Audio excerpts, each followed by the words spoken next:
श्री शिवाय नमस्तु भयम। दोस्तों, जैसा कि आप सभी लोग जानते हैं कि 11 दिसंबर 2025 यानी गुरुवार को पड़ रही है पौष महीने की कालाष्टमी व्रत। और दोस्तों, ये वो तिथि है जो पौष मास में पड़ने वाली सबसे बड़ी तिथि है, क्योंकि ये गुरुवार के दिन पड़ रही है और इसका बहुत ही बड़ा और विशेष महत्व होता है। पूज्य गुरु जी ने कहा है कि अगर कभी भी मौका लग जाए और पौष महीने की कालाष्टमी व्रत गुरुवार को पड़ जाए तो आप लोग 11 चावल के दाने का उपाय तो अवश्य ही करना चाहिए। इन दोनों का सहयोग बहुत ही कम आता है। इसी के साथ मैं गुरुजी ने अपने शिवपुराण कथा में बताया है कि इस दिन आपको 11 चावल दाने का उपाय तो आपको अवश्य ही करना चाहिए, क्योंकि ऐसा दिन पूरे साल में सिर्फ एक ही बार आता है। और दोस्तों, आप सभी लोग जानते हो कि गुरुवार कालाष्टमी तिथि का अगर सबसे बड़ा कोई उपाय है तो वो 11 चावल के दाने वाला उपाय है। तो दोस्तों, इस गुरुवार कालाष्टमी तिथि के दिन आप लोगों को इस 11 चावल दाने वाले उपाय को जरूर करना है। बहुत सारे लोग होंगे जिन लोगों ने इस उपाय को ना किया हो, मतलब पूरा साल निकल गया, उन्होंने किसी भी दिन इस 11 चावल के दाने वाले उपाय को ना किया हो। पर दोस्तों, आपके पास एक आखिरी मौका बचा हुआ है जो कि 11 दिसंबर के दिन है। तो इस दिन आप लोगों को इस वाले उपाय को जरूर कर लेना है। भले ही आपने पूरे महीने भर इस उपाय को ना किया हो, पर अगर आपने पौष महीने के गुरुवार कालाष्टमी तिथि के दिन अगर इस वाले उपाय को कर लिया तो आपको इस उपाय को करने का वो फल मिलेगा जिसकी आपने कभी कल्पना भी नहीं करी होगी। इसीलिए आप लोग इस वाले उपाय को एक बार जरूर कर लेना है, ताकि आप लोगों के हाथ से ये मौका ना जा सके और आपको इस उपाय को करने का फल मिल सके। दोस्तों, ये उपाय पंडित जी ने अपनी अभी की ही श्री शिव महापुराण की कथा में बताया है, जिस उपाय को आज हम आपको बहुत अच्छे से समझाने वाले हैं। इस देखने के बाद इस उपाय को समझने के लिए आपको कोई और वीडियो को देखने की जरूरत नहीं पड़ेगी। तो चलिए दोस्तों, उपाय को शुरू करते हैं। देखिए, ये इस पौष महीने के गुरुवार कालाष्टमी तिथि के दिन ये इतना खास होता है, इतना महत्वपूर्ण होता है। देखा गया है कभी कभी बड़े बड़े पूजा पाठ अनुष्ठान से जो मनोकामना पूर्ण नहीं होते, वो पौष महीने के गुरुवार कालाष्टमी तिथि के दिन एक छोटे से उपाय करने से ही आपकी मनोकामना पूर्ण हो जाती है। बहुत सारे लोगों ने इस उपाय को किया भी है और उनको इस उपाय को करने का फल भी जरूर मिला है। अगर आप लोग भी इस उपाय करने के लिए जा रहा है को करना चाहते हैं तो आप इस उपाय को पहले अच्छे से समझ लेना, सुन लेना, उसके बाद करना। आपको इस उपाय का फल जरूर मिलेगा।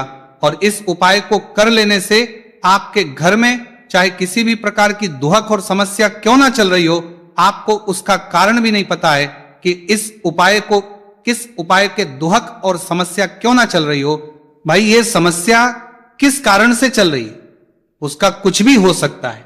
जैसे पितृदोष हो सकता है या किसी भी तरह का मंगल दोष भी हो सकता है। तो इस दिन आप लोगों को ये वाला उपाय कर लेना है। ये एक ऐसा उपाय है जिस उपाय को अगर किसी विशेष दिन पर किया जाए तो भाई उस विशेष दिन का जो है वो तो हमें मिलता ही मिलता है। पर हमने उस दिन पर इस उपाय को किया है तो हमें उससे भी बड़ा फल मिलता है, और फल बहुत जल्दी मिलता है, क्योंकि आप इस उपाय को बहुत ही बड़े और विशेष दिन पर कर रहे हो। तो चलिए अब उपाय के बारे में बात करते हैं। लेकिन उससे पहले आप लोगों को यह जानना आवश्यक है कि आखिर यह उपाय किस समय करना है, किसको करना है और कैसे करना है। तो चलिए हम आगे आपको वीडियो में एक एक करके बता देते हैं। लेकिन उससे पहले अगर आप लोग हमारे चैनल पर पहली बार आए हैं या फिर मेरी आवाज आज पहली बार सुन रहे हैं तो हमारे चैनल को सब्सक्राइब जरूर कर लेना, और इस समय वीडियो को लाइक करके कमेंट बॉक्स में श्री शिवाय नमस्तु भयम ओम नमः शिवाय जरूर टाइप कर देना। तो दोस्तों, इस 11 चावल के दाने वाले उपाय को हमें इस गुरुवार कालाष्टमी तिथि के दिन कैसे करना है, किसको करना है, किस समय करना है और कहां पर करना है, ये सारे सवालों के जवाब आपको इस वीडियो में मिल जाएंगे। और जो ये वीडियो देखिएगा भाई, उसको 11 चावल के दाने वाला उपाय जरूर करना चाहिए, क्योंकि इस दिन एक चावल के दाने का भी बहुत ही बड़ा और विशेष महत्व होता है। और जब बात आ जाए 11 के दाने की तो ये सोने पे सुहागा वाली बात हो जाती है, और ये एक बहुत ही बड़ा उपाय होता है, जाता है। इस गुरुवार कालाष्टमी तिथि का तो अब दोस्तों इस 11 चावल के दाने वाले उपाय को आखिर करना किसको है, सबसे पहले हम लोग वो बात जान लेते हैं। तो देखो, घर की जो बड़ी माताएं बहनें होती हैं, उन माताओं बहनों में से कोई भी एक बड़ी माता बहन इस वाले उपाय को कर सकती है। और दोस्तों, अगर आप चाहें तो अपने घर में से सभी सदस्यों को भी इसको करवा सकते हैं। अगर किसी व्यक्ति की खुद की कोई मनोकामना है, खुद की कोई दुख और परेशानी है जो कि वो अपने लिए ही करना चाहता है, इस वाले उपाय को तो वो खुद अपने लिए भी कर सकता है। बाकी अगर कोई घर में से ऐसा है जो कि अपने पूरे घर परिवार की सुख और शांति के लिए ये वाला उपाय करना चाहता है, तो भाई वो भी कर सकता है, उसमें भी कोई दिक्कत वाली बात नहीं। कहने का मतलब यह है कि इस उपाय को हर के सदस्य भी कर सकता है और पूरे घर परिवार के सदस्य के लिए घर की बड़ी माताओं बहनों में से कोई एक माता बहन भी कर सकती है। माताएं बहनें अगर घर में उपस्थित ना हो या वो ये वाला उपाय ना कर पा रही हो, तो फिर घर का कोई बड़ा सदस्य भी इस 11 चावल के दाने वाले उपाय को कर सकता है, चाहे फिर वह पुरुष ही क्यों ना हो, उसमें कोई भी दिक्कत वाली बात नहीं है। अब दोस्तों, इस 11 चावल के दाने वाले उपाय को हमें करना कहां पर है? हमें इसे शिव जी के मंदिर में जाकर करना है। बहुत सारे लोग प्रश्न करते हैं उपाय को करते समय, क्या हम इस उपाय को घर पर कर सकते हैं? तो इस वाले उपाय को आप घर पर नहीं कर सकते हो। इस वाले उपाय को करने के लिए आपको शिव जी के मंदिर ही जाना पड़ेगा। उसके बाद में दोस्तों जो अगला प्रश्न निकल कर आता है वो ये आता है इस उपाय को लेकर कि आखिर इस उपाय को हमें किस समय करना है, सुबह के समय करना है कि शाम के समय करना है? तो देखो, इस वाले उपाय को आप लोग सुबह के समय भी कर सकते हो और शाम के समय प्रदोष काल में भी कर सकते हो। अब अगर आप पूछो कि भाई सबसे उत्तम समय कौन सा रहेगा इस 11 चावल के दाने वाले उपाय को करने का, तो हम आपसे बस यही कहेंगे कि इस उपाय को आप सुबह के समय करेंगे तो ज्यादा बेहतर होगा। बाकी अगर प्रदोष काल शाम के समय भी करेंगे तो भी अच्छा होगा, उसमें कोई भी दिक्कत वाली बात नहीं है। तो अब दोस्तों जो अगली सबसे बड़ी और महत्वपूर्ण बात आती है वो ये आती है कि सुबह अगर हम उपाय को करेंगे तो हमें कितने बजे से लेकर बजे तक के बीच में करना है, और शाम के समय प्रदोष काल में करेंगे तो हमें कितने बजे से लेकर कितने बजे के बीच में करना है। तो देखो, सुबह जितनी जल्दी हो सके आप उपाय को करने की कोशिश करना। बाकी अगर किसी कारणवश लेट भी हो जाओ, थोड़ी देर भी हो जाए, तो 10 या 11 बजे तक भी आप उपाय कर लेना, पर 12 बजे से ज्यादा देरी ना हो। ठीक है, इस बात का ध्यान रखना। उसके बाद में दोस्तों अगर शाम के समय प्रदोष काल की बात करें, दोष काल का जो समय है होता है वो शाम के 6 बजे से शुरू हो जाता है। मतलब शाम के 6 बजे से लेकर 7 बजे के बीच का जो समय होता है यह समय प्रदोष काल का समय होता है। पर अभी जो मौसम चल रहा है, इस मौसम में जो है शाम बहुत देरी से होती है, तो आप इस उपाय को 7 या 8 बजे के बीच में भी कर सकते हो। मतलब शाम के 6 बजे से रात 8 बजे के बीच में आप कभी भी इस वाले उपाय को कर सकते हो, उसमें कोई भी दिक्कत वाली बात नहीं है। अब दोस्तों यहां पर इस उपाय को लेकर एक और सबसे बड़ी बात यह निकल कर आती है कि इस 11 चावल के दानों को हमें लेना कहां से होता है, और हमें इस उपाय को करने के साथ में क्या और कुछ भी सामग्री ऐसी होती है जो शिव जी के मंदिर लेकर जानी है। तो देखो यहां पर हम आपको बता दें, सबसे पहले आप लोग ये जान लो कि ये जो 11 चावल के दाने वाला उपाय है, सिर्फ और सिर्फ आप उपाय की सामग्री लेकर कभी भी शिव जी के मंदिर मत जाना, क्योंकि हमें भगवान के सामने ये नहीं दर्शाना है कि अगर हम भगवान शिव जी के मंदिर आए हैं तो अपने फायदे के लिए आए हैं। तो इसलिए जो भी पूजन सामग्री है, उपाय सामग्री है 11 चावल के दाने, इसके साथ में आपको पूजन सामग्री भी जरूर लेकर जाना है। देखो, अगर सुबह के समय उपाय कर रहे हो तो सीधी सी बात है, 1 लोटा जल तो आप लेकर जाओगे ही जाओगे। वही 1 लोटा जल अगर मिट्टी का जल हो तो बहुत अच्छा रहेगा। मिट्टी का जल कैसे बनाया जाता है इसके लिए हमने पहले से बहुत सारी वीडियोस बना दी। आपके पास इस दिन एक आखिरी मौका रहेगा मिट्टी का जल शिव जी पर चढ़ाने का और उपाय को करने का, बहुत बड़ा आपको इस दिन फल मिलेगा। तो इसलिए इस दिन हो सके तो भाई मिट्टी का जल चढ़ाना, तो अपने साथ में कम से कम 1 लोटा जल तो आपको लेकर जाना ही जाना है। अगर मिट्टी का जल नहीं है तो घर का जल भी आप इस्तेमाल कर सकते हो। इसके अलावा जो भी पूजन सामग्री है, देखो 11 चावल के दाने ये अलग आपके रहेंगे, और जो आपकी पूजन सामग्री रहेगी वो अलग रहेगी। पूजन सामग्री में आप जो भी चीज लेकर जाना चाहे वो लेकर जा सकते हैं, उसमें कोई भी दिक्कत वाली बात नहीं है। वही अगर हम बात के लिए करें शाम के समय की, तो शाम के समय शिवजी पर जल नहीं चढ़ता है, इसीलिए शाम के समय आप लोग एक दीपक तैयार कर ले जो कि गोलबत्ती का आटे का शुद्ध देसी गाय का घी का होगा। इस बात का आप लोगों को ध्यान रखना है, और इस दीपक को आपको घर से जलाकर नहीं लेकर जाना है, भगवान शिव जी के मंदिर में जाकर ही जलाना है। इस बात का भी आप लोगों को ध्यान रखना है। अब दोस्तों यहां पर हमें इस बात को समझना है कि ये 11 चावल के दाने हमें लेना कहां से है। क्या हमें दुकान से लेकर आना है, या हमें अपने घर से लेना है, या कहां से लेकर आना है, और कौन से चावल लेना है, क्योंकि चावल भी बहुत प्रकार के होते हैं। तो देखो, इन सभी सवालों के जवाब आप लोग एक बात में सुन लो कि भाई ये जो है इस उपाय में आपको ये नहीं देखना है कि भाई कौन से चावल है कौन से चावल नहीं है। बस जो भी चावल ले रहे हो वो चावल का दाना सबूत होना चाहिए, मतलब साबुत होना चाहिए, टूटा हुआ नहीं होना चाहिए, कटा पीटा नहीं होना चाहिए। यह बात आपको ध्यान रखना है। बाकी आपका चावल बासमती हो या सादा चावल हो या कोई सा भी चावल हो, उसमें कोई भी दिक्कत वाली बात नहीं है। तो सीधी सी बात है कि आपके घर के रसोई घर में जहां पर आप भोजन बनाते हो, वहां पर जो भी चावल आपके उपस्थित हो, उन चावलों में से अपनी एक कटोरी लेना या एक मुट्ठी चावल अलग से निकाल कर रख लेना, क्योंकि हम 11 चावल ही यहां पर इस उपाय में लेने वाले हैं। तो हमें ये चावल के दाने गिनकर निकालने पर डटेंगे। इस बात का आप लोगों को ध्यान रखना है।